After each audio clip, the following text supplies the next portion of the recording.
Welcome to the Tech Egg. Don't get scrambled. Enjoy the video.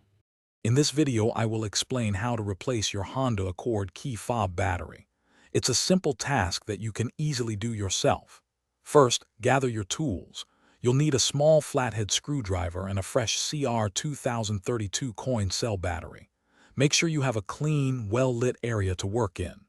This quick guide will walk you through each step, ensuring your key fob is working perfectly again in just a few minutes. Let's get started. Now let's open the key fob. Look for the small release button on the side of the fob. Press this button firmly and then pull out the emergency key blade. This reveals a small slot. Carefully insert your small flathead screwdriver into this slot.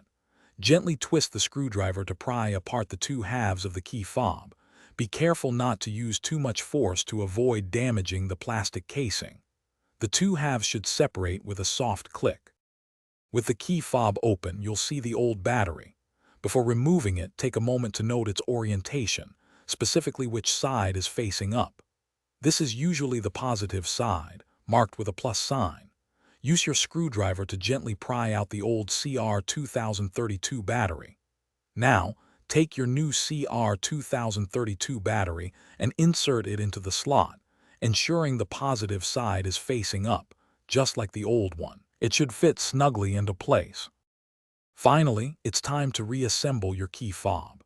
Carefully align the two halves of the casing and press them firmly together until they snap securely into place.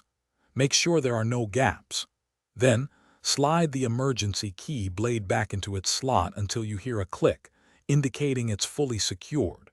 Test your key fob to ensure it locks and unlocks your Honda Accord properly. If you're looking for other great deals, check the description for the Echo Dot smart speaker link and more. Your key fob should now be working perfectly. Thanks for watching. Consider subscribing if I helped unscramble your problems.